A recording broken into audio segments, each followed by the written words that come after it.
everybody, this is the week's trend here in Naples, and I am surrounded by predators, and that is what we're going to talk about today. We're going to talk about the 2010 soft reboot of the, by me, super loved franchise. I love the Predators movie. Now, legitimately there has been some pretty bad movies, and nobody has been able to surpass the absolute awesomeness of the original 1987 one. But I think this one is very good. It's a legit sequel to the original Predator, and to top it all off, it could have been an almost perfect start of an entirely new franchise. But as these things usually happens, it underperformed at the box office, and we had to wait 8 years for another one who also underperformed at the box office and made people legitimately fucking hate it. But we're gonna talk today about the 2010 Nibro Antal directed and Roberto Rodriguez produced movie Predators.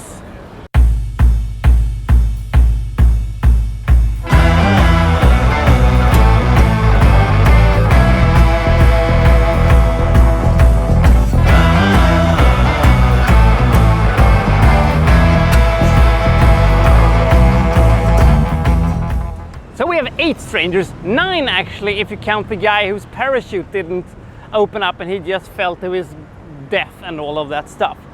They are warriors of different kinds from different parts of the world who has been dropped out on this jungle of an unknown specific location. We will find out where this is sooner or rather than later.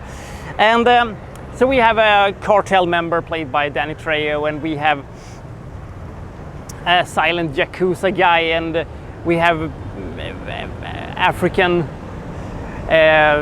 guerrilla guys, and we have Walton Goggins, who is some kind of a deranged, evil, murderer from San Quentin or something like that. And we also have Alicia Braga, whose ass is amazing, didn't you know? And one of the biggest gambles in the entire history of casting, they chose to cast Adrian Brody and his nose as a super legit tough guy with an awesomely big gun, who is sort of the leader of these two. I hadn't seen a trailer, I hadn't seen anything about this movie until I went and see it. Now legit, what? Adrian Brody is supposed to be a badass? Well, now I've seen everything. So why are they here? Why are they here in this jungle? Well, as the title suggests, our Rasta-wearing, infrared-seeing favorite movie monsters are creeping up on them and are probably going to try to kill them.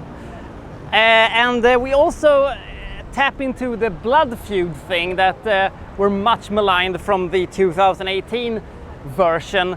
I legitimately was too upset about it because they already did it 8 years before that, because there are 2 sort of classes of predators that apparently are having this little blood feud or something like that, and we have legitimately stumbled right across it. But where are we and why are we here?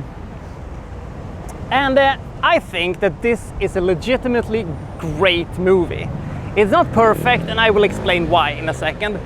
It has the feeling of the original Predator, it has the atmosphere of the original Predator, it has the music of the original Predator, it has the super badass ending that it actually is even more badass than the original Predator's actually slightly downer ending. I think that we have a great cast of characters, we have a great cast of characters that you care about and has charisma, and the characters may be stereotypical or archetypes and stuff like that, but it works because we can identify with them immediately, and you constantly figure out, why are these people here, and why is very humble Dr. Topher Grace here? This movie has an old school Predator feel to it. Even though this movie is a legitimate R-rated movie, it still feels a bit sanitized, I think. I don't know exactly why it feels sanitized, but it does. It isn't bad or anything. I just feel that it is a bit homogenized in some form or fashion I cannot truly come across. This movie, however, suffers a bit from the bad second act syndrome, the very, very distant cousin of bad third act syndrome. The middle of the movie kind of feels, I don't really care that much what happens. I mean, we have some great exposition, we have some great backstories being developed, and we have some legitimately surprising moments, but this is where the movie takes, you know, a breather, and we kind of start to think too much. We shouldn't think too much in these movies. We should just be entertained. There are many callbacks to the original Predator, maybe a little bit too many, that makes me legit feel, well, they did that in the original but better. Well, they did that in the original but better. Well, they did that in the original but better. But I will still say that this movie is visually interesting. It has great characters. It has a great intention of making a legitimately great Predator movie. That's great fight sequences, that's great action sequences, that's great suspense. It has a lot of things that I love about movies. It is legitimately a great movie. It could have been even better. Now, if you are a Predator fan and haven't seen this movie, see it. It's really, really great. If you've never seen a Predator movie in your entire life, I would suggest that you don't watch this movie as your first movie, but the original 1987 one. That's a great movie. If you're even thinking about seeing Alien vs Predator, go fuck yourself. I give this movie a solid 84 points.